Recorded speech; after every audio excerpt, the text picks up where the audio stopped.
Continua a tenere banco il dibattito relativo alle problematiche sulla viabilità nella nostra provincia, dopo l'iniziativa del sindaco Firetto di sabato scorso di riunire i sindaci delle strade attraversate che devono essere completate dalla CMC di Ravenna, la strada statale per Palermo e quella Agrigento-Caltanissetta, che la stessa azienda non potrà più terminare per via dello stato prefallimentare in cui versa. Ora prende posizione anche la chiesa di Agrigento, un appello dell'ufficio pastorale sociale che per mezzo del direttore Don Mario Sorci ha diffuso una lettera lanciando un monito al ministro Toninelli che tratti la realtà siciliana con la stessa importanza dedicata alle altre realtà italiane, soprattutto quella del nord.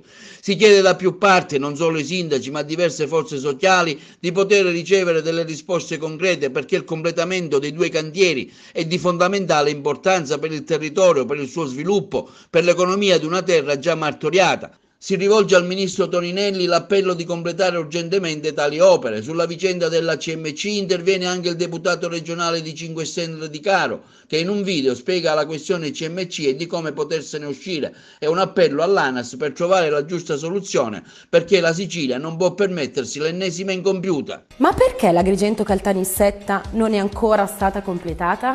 Oggi proverò a spiegarvi cosa è successo in tutti questi anni.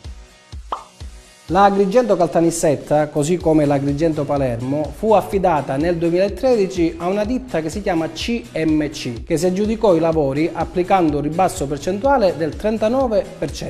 Un ribasso chiaramente eccessivo, visto che fu stimato che per aggiudicarsi i lavori ottenendo un utile era necessario un ribasso massimo del 10%. Tutto questo fu possibile grazie a una legge sugli appalti, una legge totalmente da riformare. Il risultato: oggi la CMC è una ditta in concordato, quindi quasi fallita, e i lavori sono fermi da circa un anno.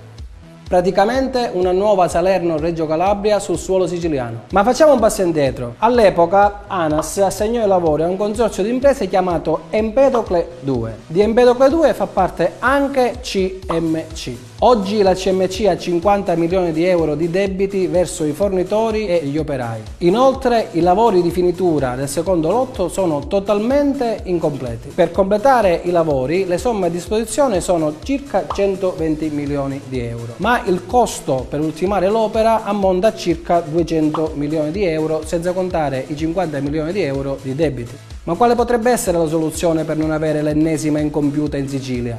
1. Il consorzio di imprese Empedocle 2 deve immediatamente sospendere da qualsiasi tipo di attività la CMC, visto che appunto è in concordato. 2. ANAS deve immediatamente autorizzare uno stato di avanzamento lavori vincolato per pagare fornitori e operai. 3. ANAS può e deve disporre che Empedocle 2 assegni i lavori a un'altra ditta che fa parte del consorzio che non sia CMC. 4. Abbiamo già detto che le somme a disposizione non bastano per ultimare l'opera, quindi ANAS ha due possibilità: o utilizza le riserve per rifinanziare l'opera o, in estrema ipotesi, va in variante al progetto attuale. In ogni caso una cosa è sicura: l'opera deve essere completata. La Sicilia non può permettersi l'ennesima incompiuta.